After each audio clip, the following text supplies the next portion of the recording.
g'day all. Welcome back to Rocky View Farm. I'm Jacob, this is Claire. We're actually at a different place today. We're at Claire's parents' property filming this video. Now we have asked you to send through your questions and we have received so many. We're actually so excited to get these questions underway because they're really good questions. We weren't surprised. You guys are very vocal and we receive a lot of feedback off you guys. Yeah. But just good, genuine questions of from people who actually care. So we really appreciate that, guys. Thank you.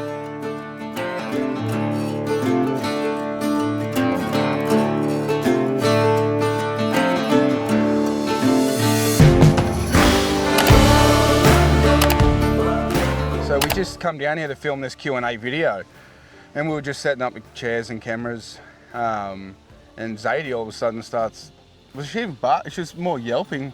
She kind of just did like a little yap. Yeah, like a yelp, like a yelp. And we look over and there's a deer stuck in the fence behind us. So as you might see, Claire got a bit of footage, but we just untangled his leg. Gave him a couple of minutes, see how he was going. His leg was clearly broken and he couldn't walk. He'd probably been there since last night. Oh. So we knocked him on the head and put him in a nice shady spot and we'll leave him to be, I think. Better being asleep than in pain, that's for sure. So it'll be okay now. Yeah. It's not the first time it's happened here anyway. No. But just coincidentally, we were down the back here. Yeah. About to film a video. So lucky we did come down here. Yeah. Otherwise he would have been here probably for another day or two, I'd say. Anyway, on a happier note, Q&A time. All right, our very first question we have from Robbie in Oz. Thank you so much for sending through your question. Like I said, we're so excited. It says, what size is your new farm? Are you looking at making it a profitable farm and working it full time? Thanks for your vids. So our farm is 40 acres, which we mentioned in our very first video. In the Southern Tablelands. Yep. It has 4 large fence paddocks. 3 of them are fenced for sheep and 1 paddock's fenced basically for cattle. Yeah. So as we mentioned before, the previous owner was a fencer. So fences are in good nick. You have 2 dams? The one where you see behind the barn, closest to the barn, that's the cattle paddock. That's the small dam. The big dam right up the back, that's spring fed. So the previous owners have never seen that dam dry. Yeah, it's a big dam too. It is a big dam and there's actually a little spring directly behind the dam as well. So potentially we could dig another backup dam in behind that big one for overflow, and plus that spring will feed it anyway. Yeah. We also have a storage shed which has a little covering and a shipping container. Yeah, lean-to and an open machine shed to it, plus the barn obviously as well. So we have about 72 scribbly gums, I'm going to say. Yep. I haven't counted them all, it's probably close to 100. That's very specific. Imagine if it actually is 72. Imagine. That's it basically. Big flat open paddocks. It's a little dry, grazing's not the best. On the back end of the question, are we going to make it into a profitable farm full time? No. Short answer, it's going to be a homestead more than anything and it's going to provide for us. Veggies, lambs, beef, that sort of stuff. Chickens, eggs, we're going to do all that. That's definitely coming in the foreseeable future. The barn renos are the main focus right now. Yeah. But working there full time, look, if the YouTube channel allows us to do that, we definitely will. So thanks for your question, Robbie. Hope that was a good breakdown for all the new viewers and subscribers that we've recently picked up along the way. A bit of a brief rundown. It was a great first question. Yep. Yeah. Hit us with the second one. So, Patrina G, what are you looking forward to the most once you move in properly? That's a good question. That is a good question. I'm looking forward to having our own space. To do whatever we please. Whatever we please. Whatever animals, whatever dirt bike. Yeah. Whatever rifle, shoot down into the gully. Just do whatever we want. Get away from everyone. Yeah. What are you excited for most? Well, it sort of tags along the back of you, like having your own space, sort of our own freedom. Yeah. You're not cooped up in suburbia. Not that we've ever really been in suburbia. My parents are, but Claire hasn't grown up on suburbia. Yeah. So yeah, just being able to do whatever we want and look at the beautiful outlook, north and south, that we have every day, every morning, every afternoon. Peace and quiet. Peace and quiet. Birds, animals. Yeah. And our neighbours are really fantastic down there. We've become close to one family specifically so far. I'm sure more families, we'll get to know them further down the track. Yeah. But the neighbours are just really lovely. And the community itself, you know, even the local pub and So everyone in cute. the IGA. Yeah. Just looking forward to that whole aspect of being there Yeah. full time. Yeah, Everyone's starting to get to know us now. yeah, it's super tightly knit. Like, you know, you kind of go in. It's like a typical country town. Like, you just like go in and you see a familiar face, and you're like, "Hey, how you going?" Yeah. Sort of thing. And I know us at the pub by name. yeah, I'm excited for being down there full time and just like getting projects done that we want to when we want. You know what I Yep. mean? Like, finish work. I know I'll probably change my mind when I actually get to it, but like, you know, being able to go and plant some plants and go water them, or Yeah. go spray the weeds in an afternoon. You know what I mean? Like, we just don't have that flexibility at the moment. No. But thank you for the question, Petrina. Yeah. All right. Our next question is from Happy Mark 1536. Thank you, Mark. Love you. Love Glad your you're YouTube happy. name. I'm glad you're happy. Is there a home you're going to build on the farm? Okay, guys. Now this is his first question out of many questions. Let's address that one. So, is there a home you're going to build on the farm? Yes. Yes. In addition to the barn house. Yes. The barn house is our short, long-term home. Yeah. And then we'll build, you know, a big, beautiful home next to it. Yeah. Or the next paddock over. Yeah, and that's basically going to be like our granny flat guest house. Yeah, friends, family can come stay in the barn house. Yeah, yeah. So eventually we will be building our dream home, won't we? Yep. Yep. His next question was, are there going to be sheep, cattle and goats? Yes, yes, no. So sheep, yes. Cattle, yes. Goats, no. You're so against goats. Why? Yeah, I just don't like goats. They're evil. They do have evil eyes, don't they? And driving down one of the roads we take to get to our place, there's goats on the side of the road every single time I go down Oh, there. they do too. They escape. Yeah, they're Or they're escape wild artists. ones. Yeah, they could be either, but they're Yeah. escape artists. Yeah. My Yeah, co- definitely sheep. My cousin's a sheep farmer, so he's going to help us out there. Yep. Not by giving us free sheep, but just knowledge. And, you know, we'll buy some sheep off him and he'll guide us along the way. And cattle definitely, but that's quite an expensive purchase at the moment. So Cattle prices are quite high, yeah. surprisingly, even though a lot of people are selling off right now because it's so dry. Cattle prices are quite high. So we're just going to sit on the cattle fence at the minute. Yeah. Probably steer towards sheep first. Yeah. You know, we're on 40 acres. Comfortably, we'll have 15, 20 sheep by the time, and then they can lamb on top of that. Yeah. Steers wise, we're aiming for steers, probably 3 or 4 steers. Not too big of a herd. Yeah. But our biggest thing is that, like, because the ground is so dry, we just don't have a lot of grass for them. His next question was, how long before you both permanently live there? Honestly, I'm not sure. We're hoping by Easter. It may push past that a little bit. It'll just come down to windows. We can easily get it all sheeted, trimmed outdoors in and painted. It's just the affordability of windows, but we should get them ordered over the next week or two, hopefully, which will be good. But Easter's the goal. We could definitely move in there by Easter. The only thing is the functional kitchen. It'll still be a camp style kitchen.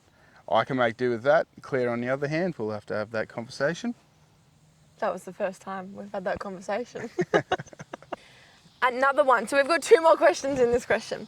How will you support yourself if you do by social media? Well, honestly, that would be ideal. That'd be fantastic. I'd love to get off the tools. I'd love to be a full-time YouTuber. Yeah. However, at the moment, because we do have a mortgage and we want to do so many things with our new property, our full-time jobs will be able to fund that for us. Yes. I am a makeup artist and I also have another job working in childcare, so she's busy hustling. And Jacob, you are a carpenter, as everyone already knows, as he's done so much work on our beautiful property, haven't you? That's it. Climate change. How do you protect your investment in solar panels? Hailstorms, high winds. Our solar panels are really high quality, which we did pay a premium price for. Yes. And we are going to do another little video about that too. But yeah, our solar panels and batteries and inverter are really high quality. We paid a decent amount. They're installed to warranty specs as well. Yeah. When it comes to outdoor weather ratings, all those sorts of things. It's all been taken care of by the supplier / installer. They've installed it all correctly. Yeah. You ask about hail. They have like a hail rating, so they can take up to a certain amount. They're tough and glass, and they're on a 45-degree slope, which also helps with the shearing off of hail, opposed to just being completely flat and landing on them vertically. Yeah. Climate change is an interesting topic. I suppose we'll see what happens over the course of the next 5, 10, 15 years. Yeah. But we know we've installed all of our panels and components to warranty specs. That's the main thing. So we're covered, right, if anything goes wrong. Yeah. And we're with a local company that has a really good backup service to the company as well. Yeah. They're fantastic to deal with, which is also rest assured. Like, so if we ever need like a repair or have a warranty check or something like that, they're local, so they can quickly come and help us out. Yep. And look, like, I feel like they wouldn't have recommended us to put out our inverter and our batteries and our solar panels in an area that we have got them in if it didn't meet their requirements. You know what I mean? Like, they said they recommend not to put them inside unless it's a big space. Yeah. If you put them in a confined space, they don't breathe and they end up frying themselves. Obviously, with the barn, we're limited on space, so we couldn't do that inside. What we are going to do is maybe some protective screening or some privacy screening around it, which will help with just, rain actually hitting the batteries and inverter directly. Yeah, direct sunlight sort of hitting it, even though our panels, everything faces northwest. So it's completely blocked by the sun all day, the batteries and the inverter. Yeah. The big thing is just the wind and the rain. So if we can prevent a bit of that hitting it, then happy days, I'd say. And livestock too, like cattle, sheep. Yep. It will all be protected once we eventually get some livestock. Yep. Great question, Mark. Thank you so Mark. much. All the best to you, mate. Our next question is from Jason Collins 2898. Thank you, Jace. My old man's name's Jason. There you go. He said, who did you go with for your off-grid system? That's a good one coming off the back of that last question. Yeah, that timed in well. Local company that actually works in a couple different areas, not just the Southern Tablelands. The company is called Global Solar Brokers. Yeah, and they've got a couple different, not franchises, a couple different offices in small regional areas, all owned by the same people, all managed by the same people. Fantastic. Would highly recommend them to anybody. So professional, get back to you straight away. Yeah. Always had different options. And our system's just unreal, to be honest. It is. We look at it. We've got power, so all that's the the main time. thing. Thank you so much for your question, Jason. Next one is Luke_C2219. Thank you, Luke. He's also got a massive question for us. Gear up. How do you find that balance between living off grid without mains water or power with working full time in a trade? Myself and my partner have a 110 acre farm with 12 sheep, 20 cattle, 50 poultry and 6 working dogs. I work 60 hours as a labourer on a solar farm and would be interested on how you find that balance between work, property, social time or day-to-day life in general. Thanks, mate. What do you think of our solar system? He works on a solar farm, so there you go. True. Yeah, it's tough at the minute. As we've just previously said, we don't live there full time now, so it's early days.